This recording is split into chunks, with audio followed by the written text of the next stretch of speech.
And today we're going to shoot another kind of a product shot. It's basically just your regular box. So let's say you're taking your product comes in just a regular box like this one.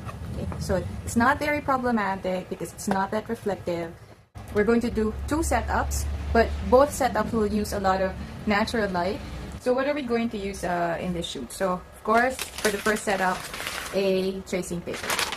Tracing paper is good because it diffuses light, so it softens the shadows that you'll get on your product. Plus, because it's white, it's very good as a background for your subject. Storage container, alright? Now, I already see a lot of some problems you might encounter. First, it's dirty.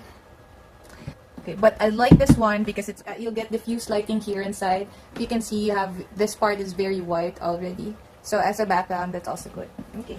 And the reason we have here a glass on top of books, it's to serve as my small table because my only other tripod that's available is this mini tripod. Right. So some white scratch paper. So this will serve as your reflectors. It can also be a diffuser. Illustration boards. There's a white side to reflect light, and then you have the black side, so that if you want to emphasize shadows, then use that one. Another cell phone. Because we need the flashlight feature of that cell phone. So, if you have old cell phones lying around, go ahead and use that. Or simply borrow one from a friend. I think it's called an insulator.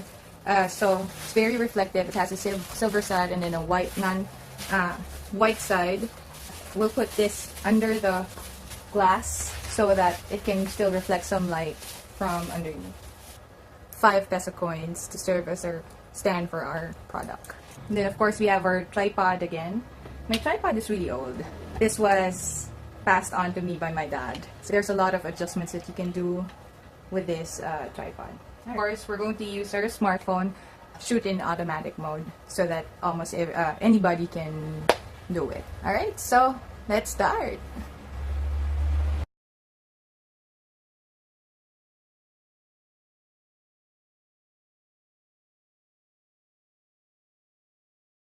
We always start with just one light source, and with your light source coming from the back of your subject or from the sides, you'll get a more three-dimensional looking object. You can always move around your exposure value slider, which allows you to over or underexpose your shots. And to minimize the shadow area on the face of your box, go ahead and use the white side of your illustration board to act as a reflector. So if you have another shadow area, just add another board on the other side. If you have your subject on a glass surface and elevated, you can grab your flashlight and place it underneath. This will help you either whiten the background some more, add some more light to your subject, or simply just have a different effect on your subject. You can also use your flashlight as a secondary light source. And you can use your white bond paper to serve as a diffuser for your flashlight. Here's a cropped version of our shot. I like that there's still texture on the face and the sides of the box, but we do need a whiter background, which of course we can do in post-production. In this case, it was done in Snapseed. For the second setup, we have our plastic storage container. And as you can see, there are some lines here at the back, which could be a problem. And for the reflection, well, that depends on whether you like that in your shot or not.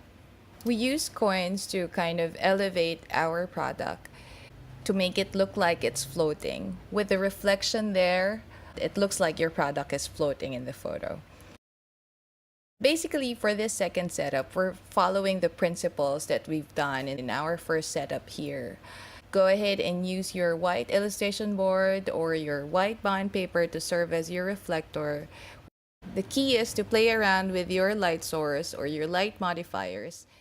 We also have our flashlight illuminating our subject from below to give a different dimension to our subject and to basically give us a wider background. This is the cropped version of our shot, and as you can see, we still have our texture there, and we also have the reflection, which I actually like, but we need to clean our background, and we'll do that with Snapseed.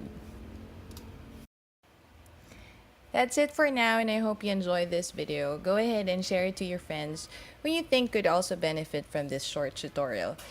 And if you have any questions or if there's a product that you want me to feature in my next videos, just send me a private message on Daily High by Dale Dairy Facebook page. Thanks!